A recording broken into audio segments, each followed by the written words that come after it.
We're going to be talking about marketing in China. We know this topic, so let me introduce Eugene, who's going to be the moderator. Where? Oh, there. Can we have Eugene? Okay, let's take. Where's the slide? The control. Yeah. Okay. Right. Then can we have who's next is Wee Hoon. Wee Hoon. There you are. Okay. Right. Who's next on the thing? Trina. Then we have Shirley and Kent. Can we have Kent as well? Okay. So, and please, for OSG, okay, y'all can be seated. I'll just talk a bit more about this. We are going to have lucky draws later. Okay, the lucky draws will be a total worth of about 20K, 20,000 worth of prizes. Okay, and during the Q&A session, the first 3 questions, you will receive a free T-shirt. I may live in China, but I was made in Singapore. Okay, that's the T-shirt, right? Okay. All right, so I'll just pass on the mic to Eugene, and you guys can share this. Thank you. All right, I'm Eugene, your moderator for the day. Thank you for taking time out to come and listen to us. So all of us here, if you've read the bio, we all come from the advertising and media industry. So the tone and manner will be free flow. I'll ask them questions. They will be able to answer based on their expertise in the industry. If you have questions, you can also raise your hand, and later we can also address your questions. All right? So let's get started. I'll pose to our panelists. The first question is, what led you to come to China in this industry that we are in? Anybody want to start off? Okay, since I'm holding the mic, I'll start the session off. What made me come to China? I think China, it's in my realm of work, I do a lot of digital strategy, digital creative. China is, to me, a digital parallel universe where the platforms are different. The things that you see here are not the kind of execution you see back in Singapore. So I was actually brought back to Singapore maybe a year ago to continue my stint back in Singapore. But I chose to come here again because I really couldn't get back. I have a changed consumer behavior right now. I'm like a Chinese in terms of our digital consumption behavior. So I decided to leave home and then come back and be on Taobao for good. How about Trina? For me, how shall I start? Well, I worked in Singapore for quite a while, and then after that, later I wanted. Well, at that time when I decided, I felt that I had enough of Singapore. So I actually went to look for a job in China.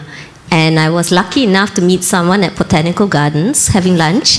And he actually had a company in China. And I said, do you want someone in China? And he said, yes, okay. So I went for the interview the next day. And after 1 week, I was here.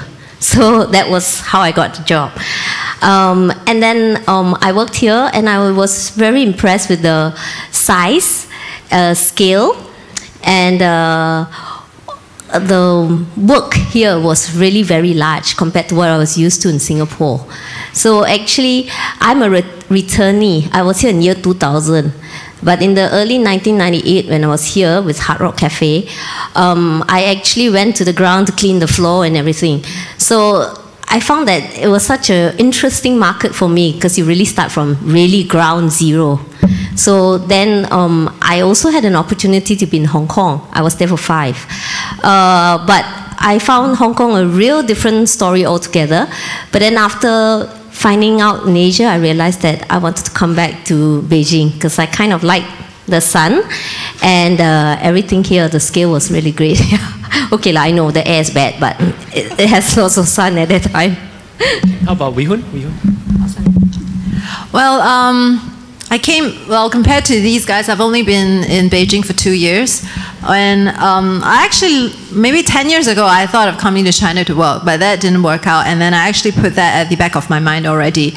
But it was just that about 2 years ago, there was a recruiter who called me out of the blue and said, well, they had a job in Beijing. And at the time, of course, everybody sees on television that Beijing, the air is really bad and all of that. And I was like, no, I'm not coming. But the person was really persistent, so she kept calling, and then it was to work for a big food brand. And I've always wanted to work for a food brand. And to be honest, I came here for an interview, and then when I kind of saw the place and I talked to the people at the agency, and they told me about the kind of work that they were doing, and the kind of budgets the clients have, you were thinking, what am I doing in Singapore? Because, you know, the budget's like 5 times bigger than what you get in Singapore. And to be honest, I've always been in regional jobs. So just before I came to China, somehow I was put in more of a Singapore job, and then you realize that, I guess it was a little bit of a cabin fever, you know. I felt that, okay, you know, if you're just doing the Singapore market, there was not so much travel and all. So I really just wanted to get out of Singapore and to maybe push myself out of the comfort zone. And really, when you come to China, you are totally out of your comfort zone. I'm telling you that the first year here is going to be the toughest if you guys decide to come here. But it's very exciting because every day you're learning something new. Okay, how about Kent? Share with us your experience. Everybody has said, so I try not to be a parrot. I came here 11 years ago because I believe this is where the action is. And I think that is also what every one of us are here, right? This is where the action is. Unlike the rest of our Chobo friends here, I came on my own. Since I left the army in 1997 as a full-time regular army officer, I've always been on my own, running my boutique-size creative agency. So, just a show of hands, any one of us here are already entrepreneurs? That means running your own business? Well, quite a few. Or any one of us here, young Singaporeans, are entertaining the thought of becoming an entrepreneur in China? Okay, maybe too shy, like typical Singaporeans with paise. Yeah, but really, I mean, this is China to me. 11 years ago was what I believe where the action and opportunities were for most Singaporeans. But by today, I sort of have a different frame of mind when I think of what would bring Singaporeans here. Okay, to me, I think if I recall, it is really not just opportunities to like find a pot of gold, as you haven't found mine. Yeah. But I think it was a great opportunity for us to bring what we already have from Singapore, to forget what we already know from Singapore, and to start to create what we could here, to make new friendships, new relationships. And I think to me, after 11 years, that will possibly be the greatest opportunity to connect with new people, Singaporeans, and especially fellow Chinese here in China. Yeah. So would you like the rest to share what were your initial impressions compared to Singapore and the industry here in China? Back to Shirley. Back to yeah, maybe Shirley, yeah. Okay, my initial impression of China, specific to the digital scene, is that it's very, very different. And then I thought initially when I first came to China, I'm like, maybe Renren is just Facebook, Baidu is just like Google, and then maybe Weibo is just like Twitter. At first, it was what I thought, because initially I was managing all this platform in Singapore, and when I came here I was totally wrong. It's beyond and more. Event industry? In my industry, it's I'm going to sum it up in 3 S's and 3 C's. Firstly is scale, because here multiple venues, which means my planning is much bigger. My budget is obviously same, as in, although it's a Chinese size, but you still have to do so much with so little money. I do also multiple roadshows. So when we do events, sometimes we will have to launch 4 roadshows at one go. So we will have to then, so you become a, how would say, a good bus driver in that sense. You need to know when you pick up your goods, you get the next stop. We also do multiple countries because we are in Asia, right? And so I do Hong Kong, China, Taiwan. So I will also cover these markets. So in that sense, you think 3 times larger, you have to think multicultural. Then of course, have to also read different Chinese because of the Taiwanese Chinese and the simplified Chinese, so you need to do all that.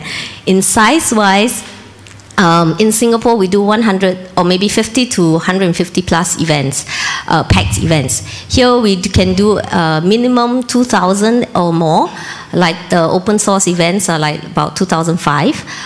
We do experiential events for corporates, and that could be up to 5,000 packs.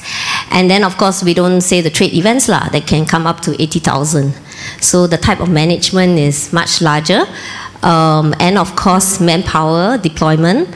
And of course in China there's a lot of diversity. You never have one event for one thing. They will always have like you say, a carnival style kind of events. So you must have different type of manpower to manage different types of areas and booths. And your job is always to walk up and down, up and down, up and down, just to check everyone's doing their work. Or you're walking from booth A to booth B to booth C. You know how the events here, the trade is really big. You actually, you know, that's why I think Segway works well here. You can travel from A to Z and then come back to A. It's about time, you know. So that's what we do. And then in terms of the 3 C's, their content. Our content is always different. You never know what we are planning for. Today is like that, tomorrow is like that. So kind of, I think later Wee Hoon will tell you, there's a lot of variety in what we are planning. And so your content creation, you think, oh, I've got a great idea. That's good, but that's for today. Tomorrow you need another great idea. Every day you need a great idea. So you're kind of always very tired all the time. So this is my industry. Thank you. Wee Hoon? Can I just check how many of you are interested in going to the public relations or advertising industry in China? Anybody? Raise your hand up high. Yeah, just raise so I can see. Okay. So I'm going to say that I can only speak to Beijing because I've only in Beijing, and I think where you land in China is actually a totally different experience, right? I don't think anybody can tell you, okay, this is the China experience. Because if you land in Shanghai, your experience is going to be totally different from Beijing. And your question is about first impressions, right? So I think when you first land in Beijing, if it is advertising, it also depends on what kind of agency you land in. So I'm going to give you a rough kind of scope. I think it would be easiest if you're coming from Singapore to land in a, what you call a 4A international kind of agency. So for example, like in advertising, it would be like the Ogilvy's, you know, the BBDOs, the DDBs and things like that, publicists, so all the brands that you already know, because there is some semblance of the kind of processes and methodologies and all that you're used to, right? And there's some connection to, say, the regional hubs or the global hubs they're used to. And I think that is very important because everything else is going to be out of your comfort zone. You need a little bit of thing to hang on to. But then there's also the big local part that, honestly, it was a bit of a culture shock to me because, for example, so I came in a 4A, right, with a publicist, and you expect that, okay, so everything is going to kind of like pretty much follow the usual, but it's not just in terms of, for example, how the creative departments are set up, the kind of creatives they're dealing with, because it would be totally local teams. And, you know, for example, I remember when I first went into a brainstorm, I was very excited, you know, my usual gung-ho self is like, hey, come on everybody, so now here's the strategy and let's brainstorm and ideas. And I sat there facing like 17 people. So the brainstorms that I'm used to in Singapore, like maybe 5 people maximum. Now in here it's like 17 people. It's like, whoa, okay. And then, but 17 people in the brainstorm that would last for like maybe an hour, and then we'll like, you know, have lots of things writing up. I think we were there like for 4 hours, and everybody just stared back at me, and I kept saying, okay guys, how about this, how about that, and it just keep going one way, and everybody just sat and stared at me, and people would be like, you know, thinking. So it's just kind of this different ways of working that kind of startled me at first. But later on, I kind of like learned how to work with the creatives, what kind of things work for them, what sort of inspire them. You maybe, first of all, I think as an expat, first thing is don't come in thinking that, okay, I'm going to bring, you know, what they're missing. You know, I'm the you know, big shot coming in to. No, it's not. Actually, the first thing I should have done is to bring them out. If you smoke, go have a smoke break with the creatives. Buy them a beer, or if you can have baijiu or whatever. You know, just break the ice first, because once they get to know you, and then you kind of have all these side chats with them before you go into these formal settings, it works a lot better. And then the ideas and all that, sometimes they will come to you in the corridor and say, hey, you know, Wee Hoon, I think of this, and then how you think. So it's no longer like the very, you know, we're very used to the Singapore, very formal, proper, hey, let's go out into a room brainstorm, and you expect the things to come forth. No, it's not going to happen like that. How about Kent? What is your point of view? Is it the same? You've been here the longest among all of us. Yeah. I'm the youngest. But anyway, my experience may be a little bit different, because I'm my own business owner. I didn't come as an expat. But there's probably something that we all could share about this first impression that Chinese are hungry, isn't it? The Chinese are hungry for business, not like we're hungry for lunch. So by being hungry, right, it means that they have that first impression, right, means that they'll just go on, take on any kind of like business, deals, projects, not necessary to be creative, but really to take on projects. Okay, I'm speaking from the creative viewpoints. Yes, it's good points that we could learn from, but there are also certain repercussions. By being hungry, it also means that they don't have this kind of, you know, nuts, like no U-turn. So that means I don't care about rules, guidelines. Unlike most Singaporeans, we come with the mentality to want to find rules if there are no rules, or we try to write, sir, boss, can I write the rules? You know, so Chinese usually do not have any rules, and they would, I think they would really do well when there are no rules, and don't think too much, don't give a dime about that. So that was this second impression. And thirdly, related to, because no rules, that means that I found that there's not a lot about processes and about quality control. Okay? And was still maybe this idea about integrity and stuff. So therefore, this 3 new thing comes around. 可以啦，可以啊. So anything also, oh sorry, in 没事儿，行，对, you know, things like that, right? Sorry, in Beijing I got to talk like Beijing, right? Yeah, then in Shanghai, they are like that. Okay, so these are the kind of impressions that I have. But I think there's the other takeaway that I would like to share is that this impression of what Chinese have about us Singaporeans, usually very 客气 one. You know, they say, oh, Singapore, very great, LKY, blah, blah, blah.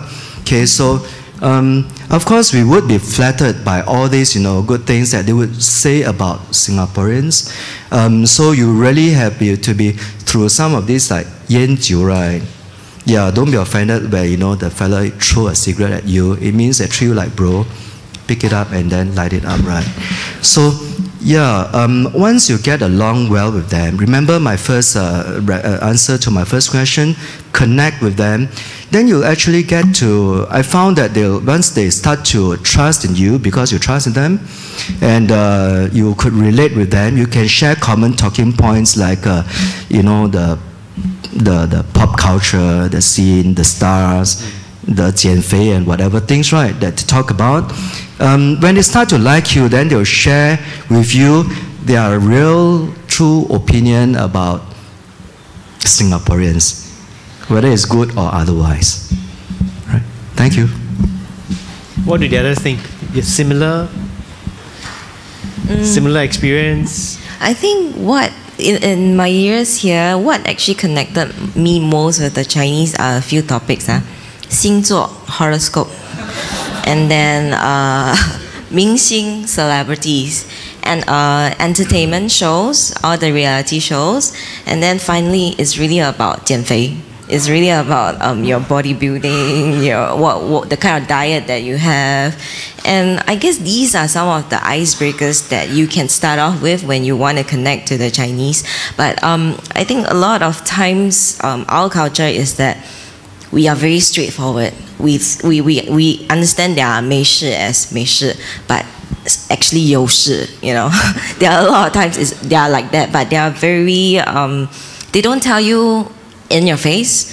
They use a subtle way of telling you that, you know, something doesn't work. Yeah.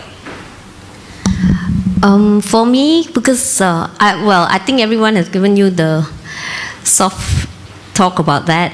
For me, it's because I've been quite lucky. I came in when I was in Hong Kong. I actually had a company here. So like the rest, I realized that connecting to Chinese, you must be a multifaceted person. You have to have lots of, in a way, face, and the way you need to connect is also to feel them more than, you know, you cannot just go hard on. So I was placed in Hefei, and then I realized when you talk to the Hefei people, you have to speak very slowly, and you got to be like 1, 2, 3, 4, 5, like a teacher. When you deal with the Gongjiao people, you must really also put out your Cantonese, whatever you know. If they bang the table, you also bang the table with them, you know, and then they'll realize, oh, okay. In Changsha, no, the first thing you do in an event, give all the secrets out, okay, to even the banquet guy and everything. Then you realize, even though normally they will switch off the light at 11, because you are there, he will switch off anytime you want. You know, he will open the toilet door for you, because normally all hotels, which is very funny, which I never understand why, they lock the hotel toilet doors, you know, and they don't let you go to the toilet, and you could run all over the world finding one toilet. So these are the events that these are problems we face on the ground. And when I was in Xiamen, that was very different. I helped a friend build his coffee shop, and I was there even as a cleaner. I washed the cups, you know, kind of thing. And then you realize that you connect better with them. Then they'll help you, teach you how to make the coffee, even though you know how to make, but you know, you kind of like, oh, is it? And you learn with them, you know. So then they connect very well with you. And at the end of the day, you realize that all this friendship you build, it's very important, because now I can pick up the phone and I call anywhere in China, I get resource. So this are some of the things that is quite important to pick up, and there's no textbook for this. So basically, to summarize, one of the key things I think across industries in China, what we learn is the relationships matter here.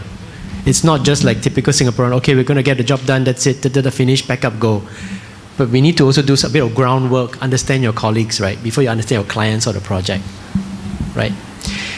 Could you give me just for us here at large, a brief introduction to the landscape of your specific speciality, whether it's in a digital realm or whether it's in experiential marketing or even from a PR angle? Just a brief introduction to help the others who are considering this industry in China to at least have an idea or a snapshot.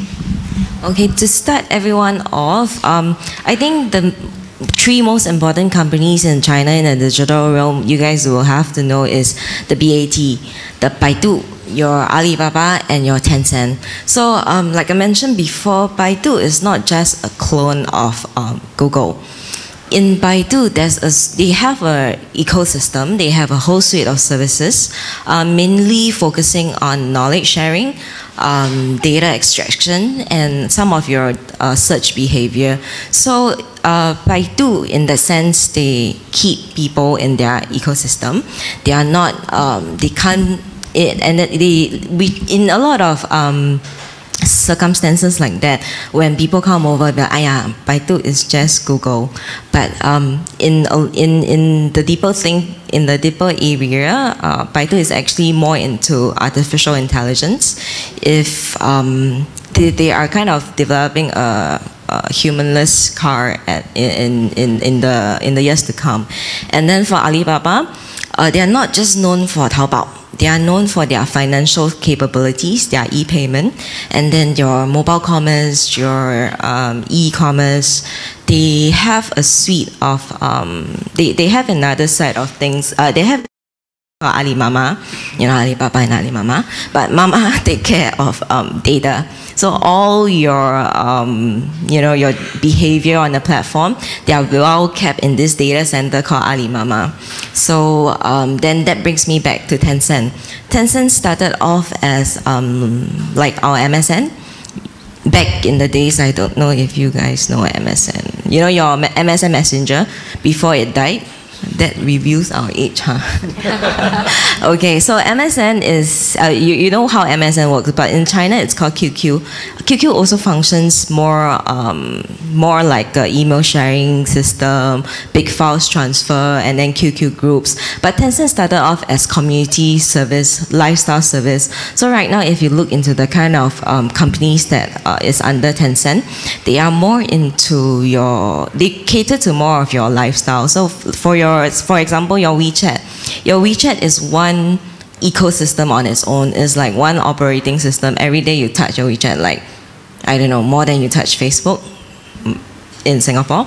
So in the digital realm, I think all you have to know, or at least you have to know, it's the BAT and the kind of direction that they are moving into. Okay, mine's a little bit difficult to explain. You see, because there are no, well, I can't say there are no. Okay, everyone says they do events. So even a PR company can do events. So there's no true blue event company per se. So for someone who's interested in doing events, I think you have to look deeper. What type of events are you interested in? There are companies that just do trade and conferences, and then there are those that run around doing roadshows, making you really tired all the time, right? And then there are companies like what we have in PMG, which is we do everything. Then my boss is a businessman and he's Singaporean, so money talks. So basically, we try to do every type of event. And then also there are difference in the sector that you're doing. So when PMG first started, we were a pure marketing communications agency. And I'm a 360 communication specialist. So I have PR background, I can do events, I can do content writing, etc., etc. So in that sense, I can do 360 plus planning and strategy. But through the years, my company we started as a localization agency. That means we were an expert, firstly helping print companies do translations. And then after the text is translated, we lay out onto DTP, which is onto different language platforms, whether it is in digital or in print. So we started as that, right? And then through the years, somehow, because of the manpower and the industry movement, PMG started to do a lot more events.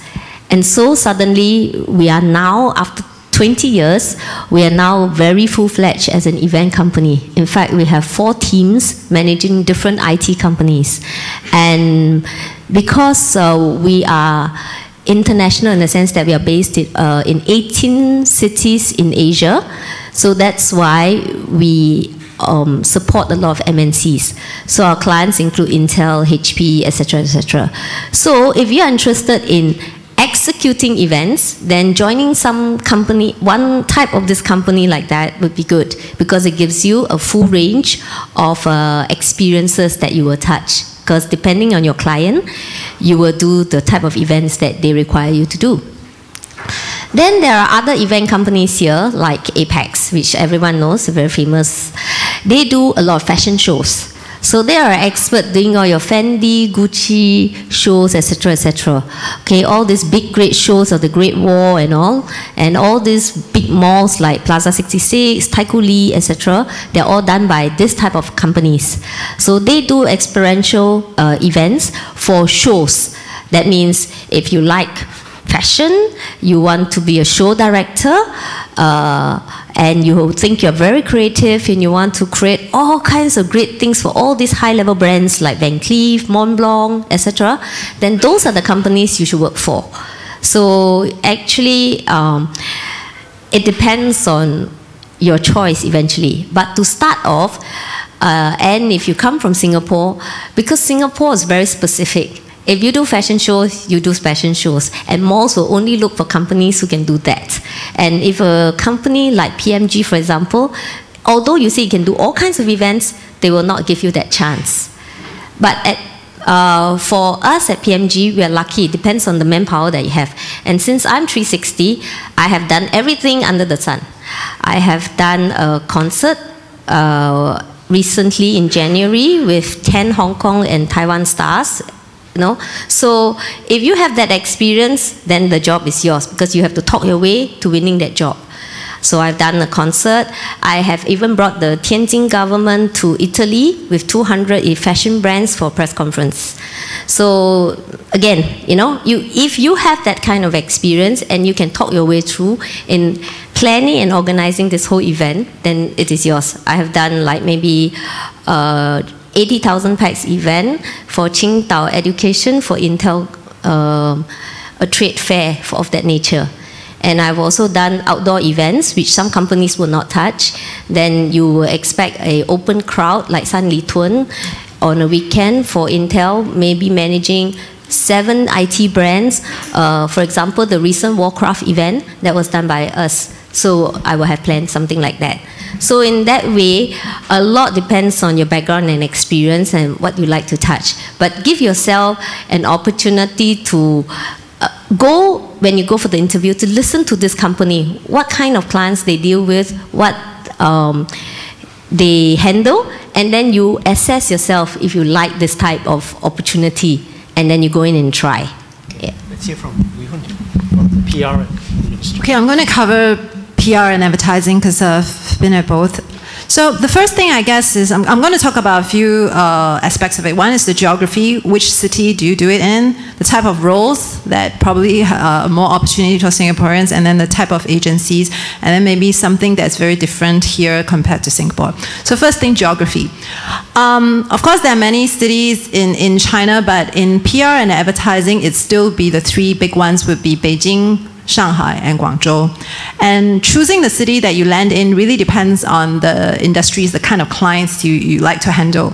For example, in Beijing, automotive is very big. You would definitely do car brands, and they have a lot of budget to spend in Beijing. So Beijing would be automotive, IT, very little FMCG. One of the biggest ones here would probably be like Chuechao, Nestle, right? And then of course in Beijing you also have a lot of the internet new enterprises. They call the internet kind of companies like Jingdong, Alibaba, and all of those things are here. And of course in Beijing there's also media industry in terms of the entertainment. All the media entertainment industries, they have their headquarters here.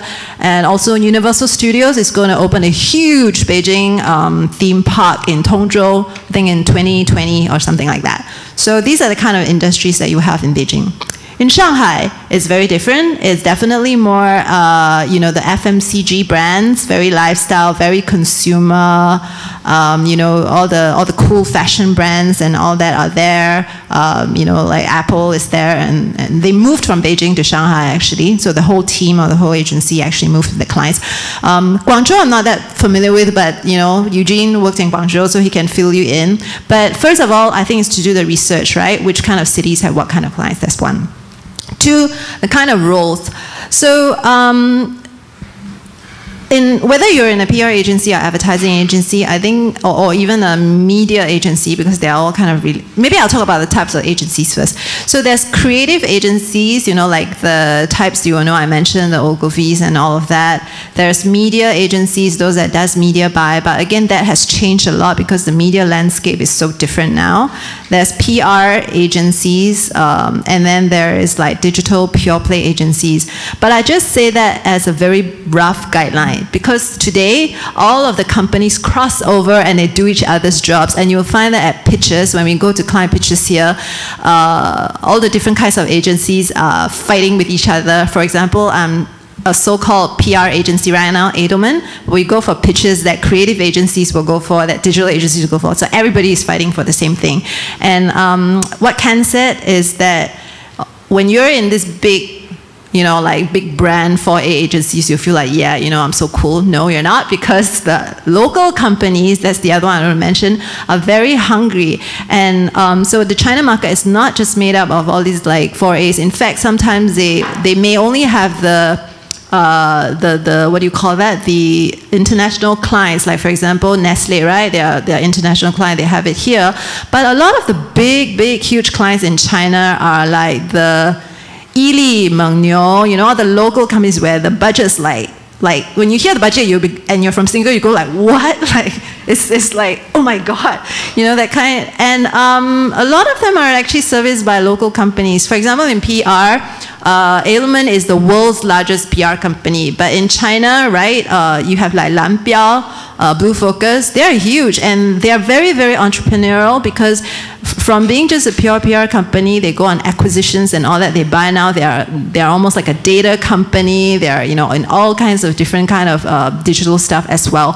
So I think, you know, researching the landscape in terms of geography is one. Second is, what are the different types of agencies, and then, you know, do you want to go into the international one, or do you want to go into the local ones?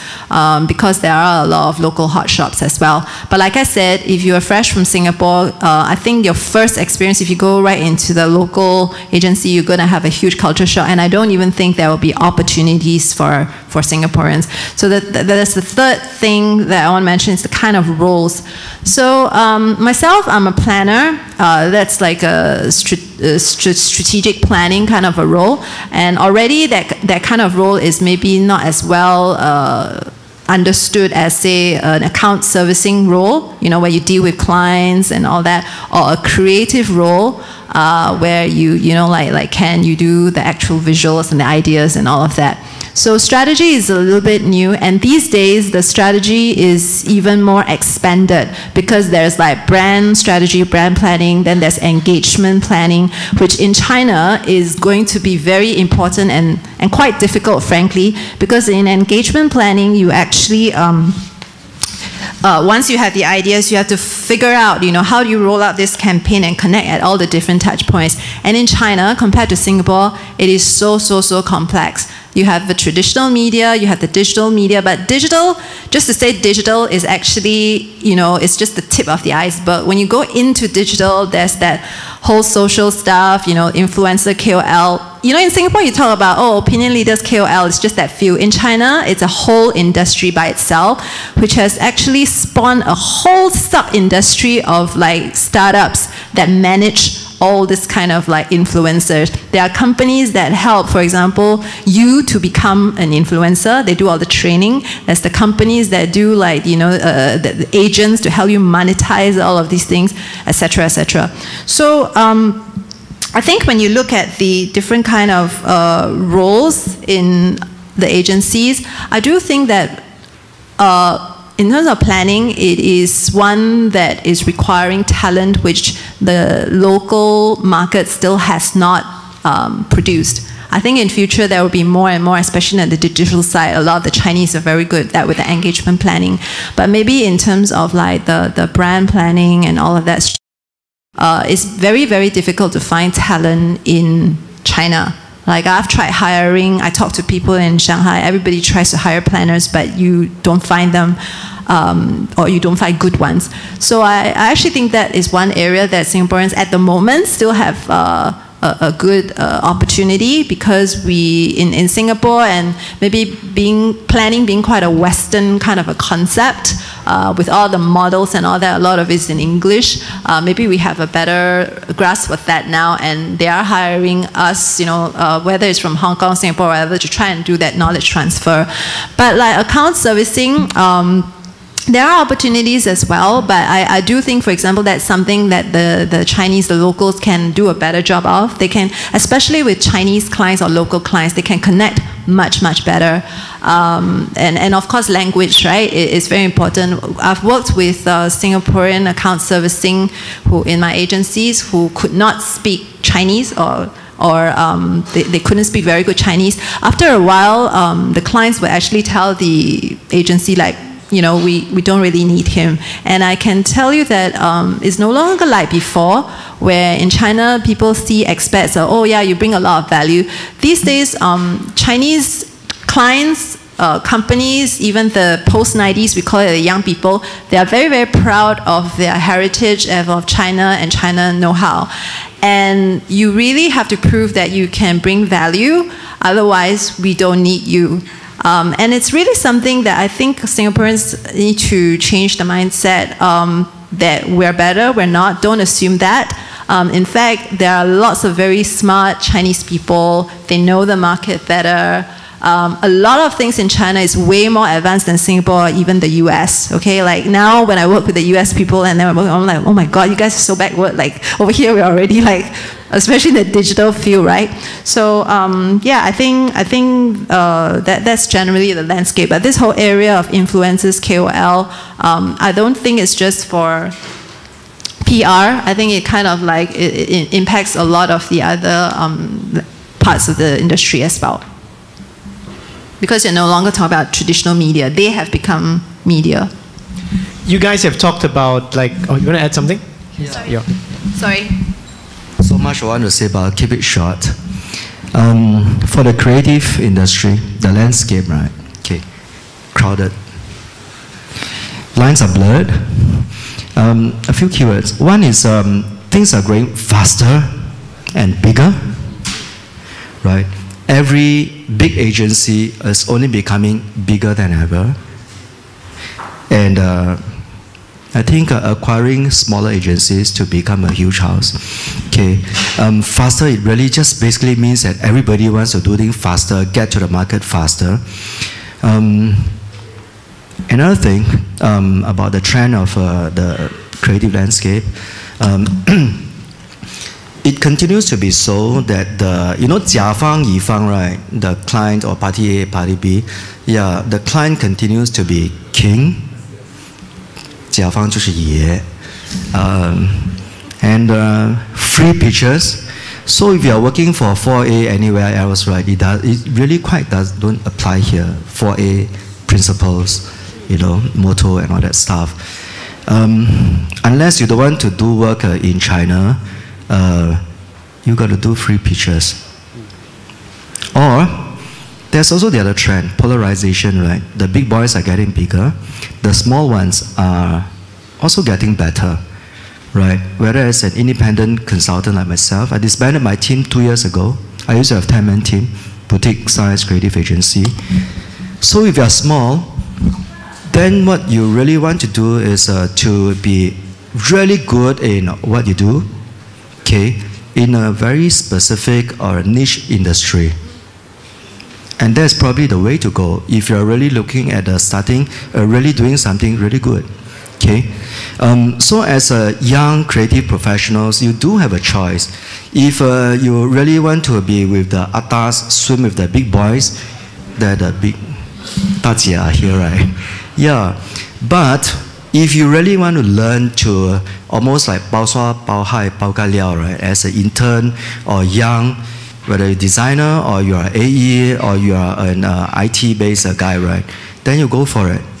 Okay, work in a boutique-sized creative agency, and then you just about do anything. I want to respond also to the earlier points about, the lines are being blurred. It is not as though that the agencies nowadays are hungry or, really I want to take everything, right?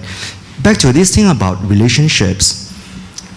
you know, the clients like you, your 尊爱的甲方 really love you deep. Then how? You say, never mind now, you're a PR agency, never mind, you just do the creative. You organize the event also, digital, WeChat, you know, go and work it out and you just do it. Right? Yes. I say, but no, you go and just do it. Okay, you close one eye, you just take it. So that is the trend. Okay. Okay. Last but not least, I just want to actually also just touch on the individual practices, right?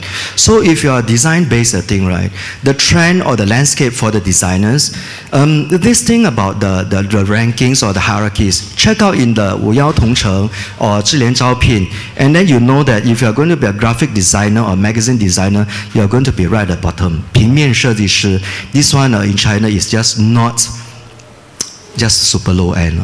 It's very sad for people like me, outdated.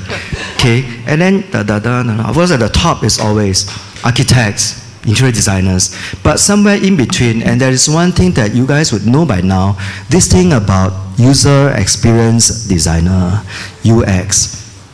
Okay, with UX, it doesn't necessarily just apply to the digital realm, okay, but the user experience or the brand experience. Okay, go back Baidu, Google, and then you figure out, you know, what it means by creating the brand experience, the user experience. So that is a keyword for designers. For the writers, if you are a copy-based professional, then 枪手, 写手, right? You bloody hell just got to write damn fast, right? You say, give me 2 days and write something, you are out. Okay, you just have to write fast. How do you write fast? I think you can 请教 our 大姐 here. Yeah, writing. Okay. Again, to be able to write fast, that means you are constantly on your mobile. You know, lunch, dinner, toilet, all that. Right? Don't care about your friends, but just stick on to your industry and do that. No, don't believe me all this. But then you really got to be totally aware of the local scene, or especially in your industry or your client industry. Okay. If you are an IT-based person in a creative, I think good luck to you, because if you attend ClickZ conference, that's a good conference, or ClickZ Live, okay, then the trend, every half a year you got some new stuff coming up, right? Even Apple also bo bian, right? From Apple 7, iPhone 7 to 10, then 8 and 9 just die within just half a year. So if you are in the technology side, right, IT side, then you basically just have to got to be picking up things at the speed of, I think, at the speed of thought. That was so old school, right? I think this Bill Gates, .com era, business at the speed of thoughts. 3 words, I think, creative, innovation, and technology. If you're aware of the Cannes Award and all that, then you realize that China or Chinese-based creative agencies, they do great at the technology, those categories, meaning innovation and technology continues to be the trend. If you want to do well, no matter what, you still got to, do well in the, keeping up 与时俱进 with technology and innovation. Okay, creative, they're winning less awards, but that does not mean that the Chinese market at large don't value or appreciate creative. You still see lots of those TVCs out there, it really sucks, right? You go MRT stations, but then there's this growing awareness of content marketing. So when all things being equal, when everybody also claim that they can do everything in the world, they can deliver, then I think that creative thing, that creative edge will matter. Last but not least, among all these 土豪, 甲方 and all that, there are most people, if you are interested and if you have the heart, if you have a choice, it will be interesting to actually work with clients, local clients, that actually, some of these are high grade, they bring back some thinking, and they are probably more willing and open to taking on interesting ideas, creative, over and above innovation and technology. Okay, thank you. You've heard the panelists give their point of view and their experiences regarding the various industries. Do you have any questions that you would like to pose to our panelists here? Any questions that you're dying to ask? Anybody? Remember first 3 questions or prices? Yeah. The girl at the back in black? Just we'll give you a microphone.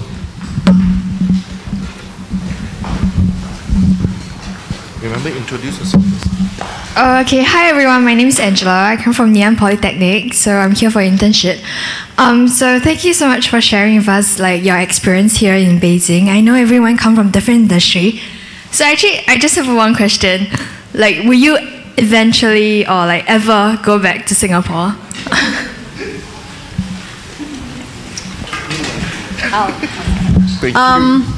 Well, I originally came here on a 3-year contract. I'm already in the second, but then I signed on a new 3-year contract.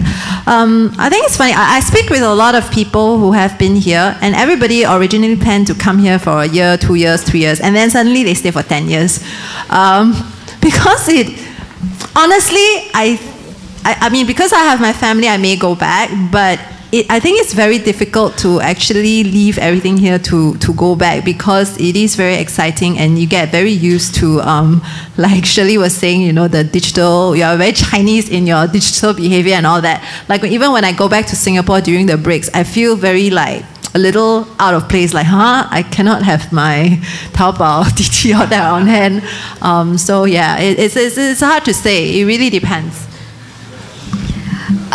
For me, well, I've already been in North Asia for more than 12 years because of my experience in Hong Kong and now here in China and all over China. Because I'm single at the moment, so for me it's easier. I have to put that down. If I have a family, of course, I will have to travel. Well, because when my father, before he became a missionary in Japan, I used to go back very often. So I will have to plan my time between working in China and then going back to Singapore, see my dad, and then back so that, you know, he's not alone. For me, because of my work and what I like I said just now, the scale and everything that I do.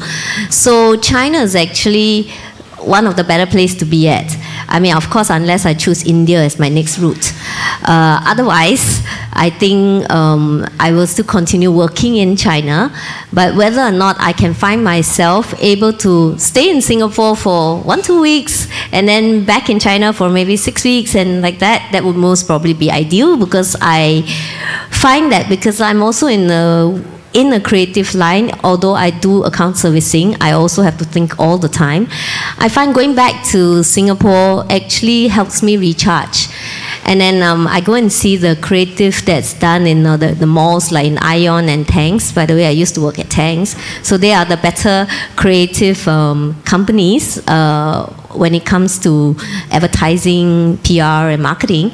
Then you do need to go back and occasionally fly to Hong Kong and Japan to get recharged with new ideas and new thoughts.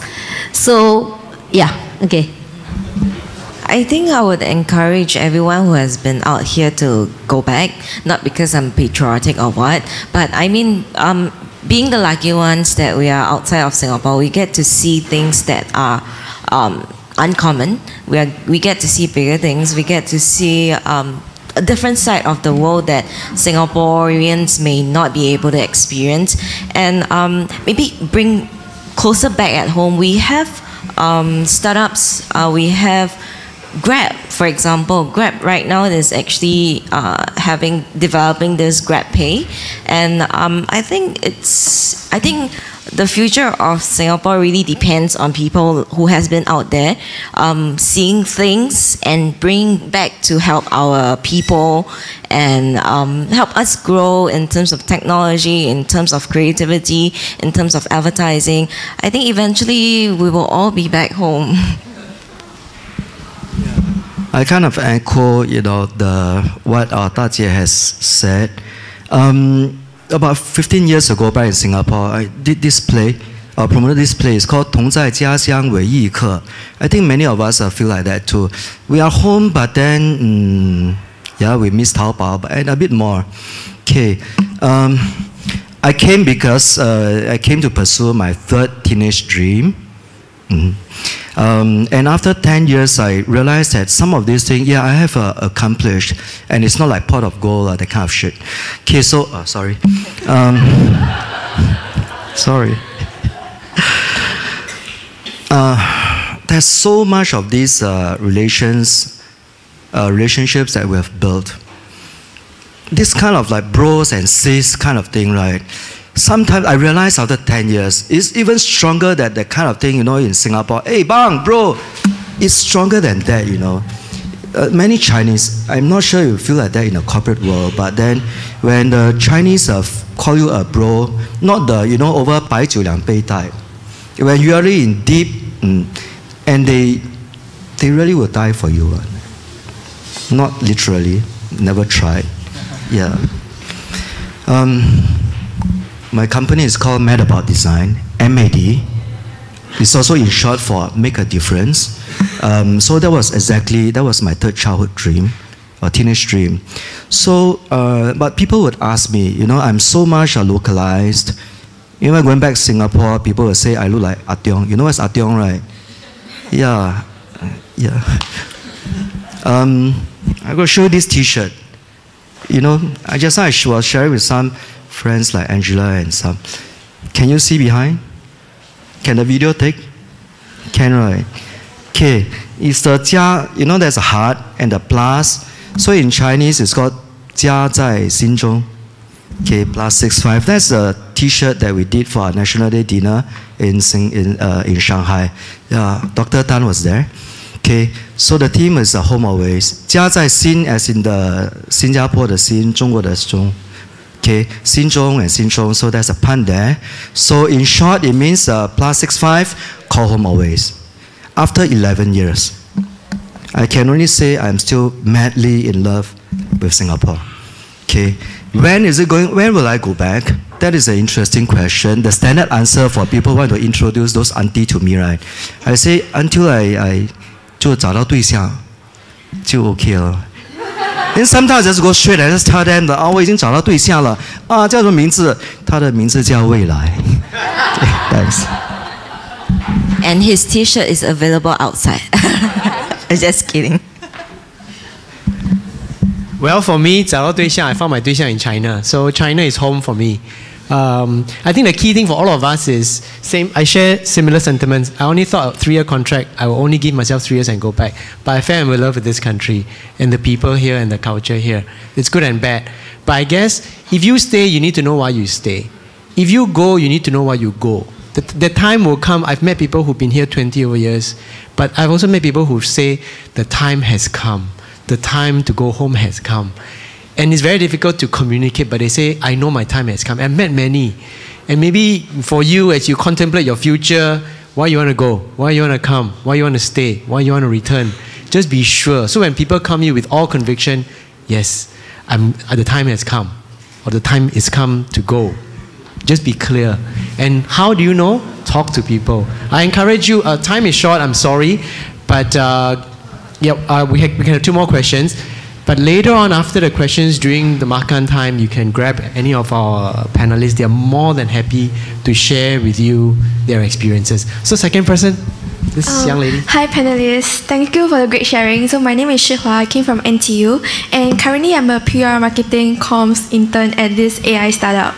So basically I realized that there's a very huge feature on WeMedia, something that we are not used to in Singapore. So could you explain your thoughts and views about it and how this has influenced the digital landscape in China? Thank you. Okay. WeMedia, do you mean WeChat media? No, like 自媒体.自媒体. Okay, I think China is going in a direction whereby content is still king. Not just China, actually. I think content is still king everywhere. So the thing about China is that we have a lot of creative people. I don't know if you watched this movie. Actually, it was actually a Youku web series called 万万没想到. So 万万没想到, it's a comedy. And they started off as webisodes, and then slowly as time goes by, they gain a lot of viewership, it gained a lot of exposure. In the end, it became a very big movie in the traditional media scene. So I think there's a few. I think I would like to share some of the insights that I've gotten a few days ago. Went to this conference. A few years back then, O2O was the buzzwords, online to offline. But I think the trend is going in a way whereby it's online and offline right now. So it is no longer, or how do you get people from offline to move them back to online? How do you get them from online, move back to online? I think a lot of I think we all can agree that a lot of our clients are looking for things that are looking for ideas and plans or digital strategy that involves both online and offline, and that they both integrated together. And content has always been a key factor regardless Facebook, Twitter, or WeChat, or YouTube, Weibo. I think content marketing is the way to go, especially so in China, because it's very difficult it is very easy to get overpowered. For example, let's say we are planning a big debut for a brand, say on Thursday, or everybody is gunning for our Thursday launch, and then everything, media plan is bought, and all of that is bought, and then suddenly Thursday, maybe your Fan Bingbing and your what's his name? And Li Chen get married. Then the whole everything else cover all the plannings that you have you have did so far. So I think for as to your question, definitely there's a rise of KOL influencers, WeMedia, 自媒体. I think it's definitely for China, or even for the rest of the world, it is the way to go, and they will be here to stay, and there will definitely be competition. So as agency, I think our strategy is to work together with them, have them as a platform, have them as your KOLs, your key opinion leader, key content producers. I would say outsource. I'll just add a little bit to that. So this WeMedia thing is kind of a recent phenomena, but the thing about China is things that happen, they accelerate at a crazy scale, right? Like I've been here only 2 years, but say some brands that were just started like 1 year ago, 1 year later, they are already huge. But the thing with WeMedia here is, one, it's because it's kind of unregulated now, you probably feel, there are two things I find that are going to be challenged for brands, right? One is just the scale of it, right? Everybody can be a 自媒体. When you're a brand and you're trying to do marketing, like for us now, how do you pick the right ones? So there are actually companies now that have written programs and algorithms, and even at our company, we have a methodology for how do you help brands find the right kind of 自媒体 to work with.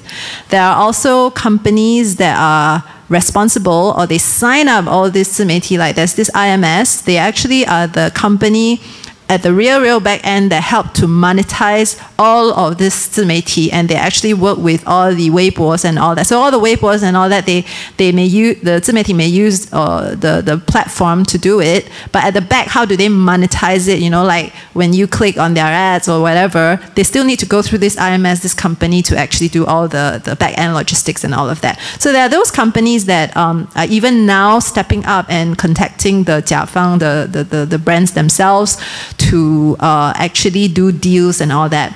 But there also comes a problem, because it's not regulated and maybe there's not such a high level of integrity and responsibility as traditional media. The pricing and the responsibility for 自媒体 have gone a bit crazy. And in fact, like for one of our clients, you engage these KOLs, they go, you give them, say, a fam trip, right? In PR, they go on a fam trip, you pay for other things. They came back, they didn't write a single thing, even though you paid them for it. And I mean, you can keep going and asking them, following up and all that. I mean, but they don't do it. What can you do unless do you sue them, or what? Is it worth it? So there are these kind of two big challenges, I think. One is for brands. One is finding the right ones. and there are some companies that are already looking for a solution. 2 is the pricing and all that. How are you going to be able to keep up with that? And 2, how are you going to be able to measure and prove to your client that whatever money they spend is worth it? So there are no solutions because this is such a recent phenomenon. I think it's just 2 things that you have to keep watching and see the development. Thank you. The last question, yeah. Hi, I'm Yao Kwang. So first off, I'd like to thank the speakers for sharing their experience with us. So currently I'm interning in a WeChat marketing and CRM agency called Curiosity China. So I've been working in there for 7 months and I'm about to go back to Singapore. And sometimes I can't help to wonder, but because you know the digital consumption habits of Chinese is very different here in China compared to Singapore. So what value, like, you know, what are the experiences that we can help to add value back when we go back, for example, for Singapore marketing agency scene? Yep, that's my question.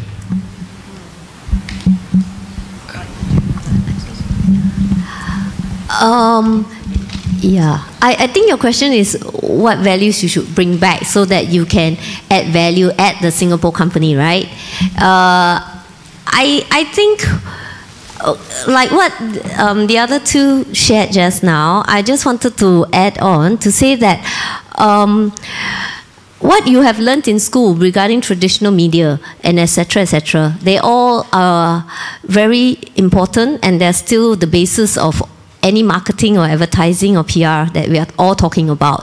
Although there are different mediums that somehow pop up in between, these you think of it as new innovations in a way. Okay, so all these new innovations that you pick up in China, they are always very relevant. And there's ways to think in a bigger scale, because Singaporeans actually can think big picture better in a way than the Chinese. Not that they won't get there, but at the present moment, we are better on that level. And we are very process-oriented. So when you combine all these skills and you bring it back to Singapore, you realize that firstly, you have the China experience. I hope your Chinese is good enough. So you can carry on adding your value at this Singapore company by helping Singapore companies come to China. So that's how you will bring back. And all the relationship that you have built and the friendship you have learned, you will pick up from what you have learned from your media and all, and you will use it. Because people who don't know about WeChat, they find that, wow, it's a real big thing. But if you really sit down and look at it, it's nothing different from Facebook. So, or nothing different from LinkedIn. I mean, I'm just giving a very simplistic view. She'll get very angry about it. But, you know, I'm just giving a very big picture view about that. So don't think so hard about it, okay? You just need to help how our Singapore companies can reach China. And then how do you get to the consumers? Because now you know the consumer better. You know how they think. Okay, you know they love to shop Taobao. They love online, everything. So from this Singapore company that you're helping, or you're helping to market their services or whatever, their clients across, you have to find that as the basis and move from that. Whether it's event, it's PR or marketing, you just have to think 360 as well. Don't just think digital, because I presume if the client is looking at your company, they are going the more affordable way of reaching China first before thinking of big events and doing big PR and all. So you have to get them through digital. And then from the digital, when you find your customer base, which is in any basic marketing, then you will be able to know how can you roll your event out and all the rest of the other things. Specifically on WeChat, right? Yeah, that's one thing that Facebook and LinkedIn don't have, and WeChat has is H5, right? H5. You know, H5, multimedia and all those crappy stuff, right? But it can be quite cool and it can be quite relevant, especially if you are creating events or doing, you know, brand activations, launches and all that. Do you know that it actually works? If you send via WhatsApp, you can still view it full screen. Yeah, you can do that. But really, that's really just on a very tactical level. I would think that things that we can bring back and benefit our Singaporean clients or companies, right? Talk big. I think that's one thing. Talk big. No, but not the train you talk big, but then just like what we shared, talk big picture, all right? And dare to dream big without starting to write rules, guidelines, etc. Then go ahead first. You know, and by that means, talk big means you're creating, you know, have a framework and stuff like that. Talk about dreams, like that Ma Yun say, right? What he said? 和梦想是要有的，万一实现了怎么办呢？ So continue that, not to be always pragmatic or just practical. Talk big, dream big. Okay. Huh? Discard the fear. Yeah, discard the fear. Start, huh? I say one thing also for Singaporeans, discard the fear. Because every time I talk to some Singaporeans, they say, oh, but this one cannot do. Oh, that one, this, that, everything. All the thing come out, all the excuses, complain before they even think whether it can done. Just think of the idea and do it first. Then you'll realize it can be done. The Chinese will always think that way first. So you have to think like them. I think if I may add, Singaporeans have this tendency, can do or not. Chinese flip it over, do first, then cannot, then think of another way. So our mentality has to change when we come to China. Yeah. Okay, just time's short, but we have one last question. You still want to ask? No more T-shirt, you know. But, okay. Just a quick one. Just wondering what is because we talked about a lot of problems, a lot of for example like things we encounter in China. But what is actually the cutting edge of being a Singaporean in this market? What is the one thing that you can tell me that is like you being a Singaporean is so powerful in this market that is worthy for you to stay here? Yeah, just one thing, something that is casual for everyone to just Yeah. One thing about being a Singaporean, a bole. Just kidding. I think for us, our forefathers built a very good head start for us. We have good education, we are bilingual. We are the perfect bridge for the East and the West. So I think being a Singaporean here put us above the rest in terms of our values, our integrity, our education system, and how we are being brought up.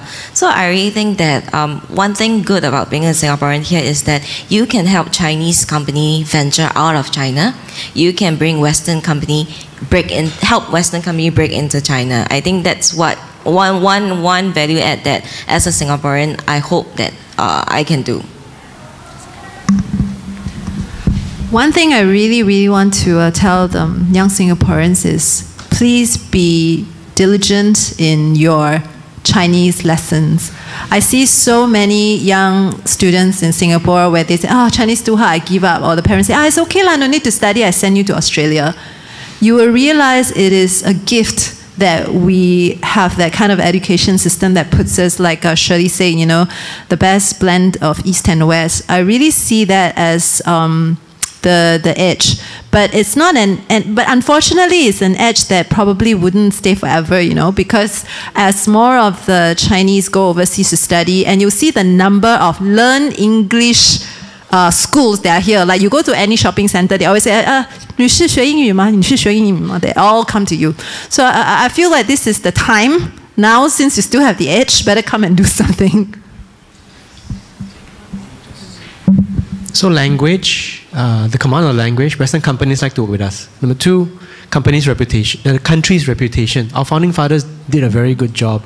And till now, right, the impression of Singaporeans is still, okay, we are not known for being super entrepreneurs, but we are known for being people who are honest, reliable, down to earth, get things done, and don't play punk, if you know what play punk means. Generally, if you look at CFOs and all that, right, they like to hire Singaporeans or Malaysians. There is a reason why they hire these people.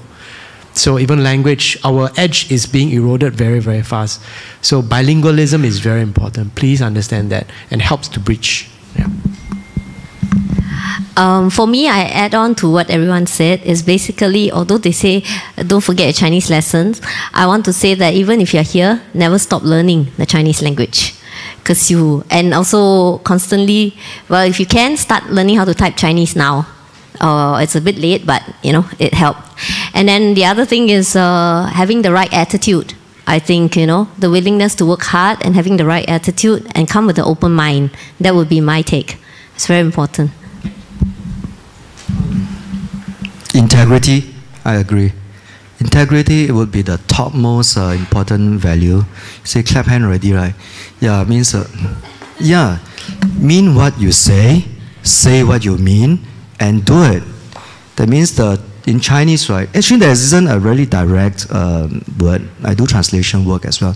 诚信 would be pretty close. 诚信, right? So integrity is I think the number one value or virtue that Singaporeans have. The other thing on a practical note, right, is keep your VPN running and be totally, you must continue to access the rest of the world.